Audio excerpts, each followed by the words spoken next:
شیر شاہ سوری کا اصل نام فرید خان تھا۔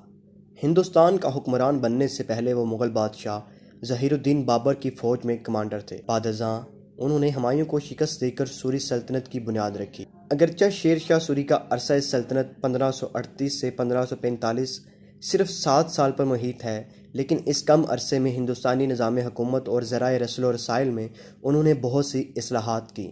ان کے کارناموں میں سب سے اہم جرنیلی سڑک کی تعمیر ہے۔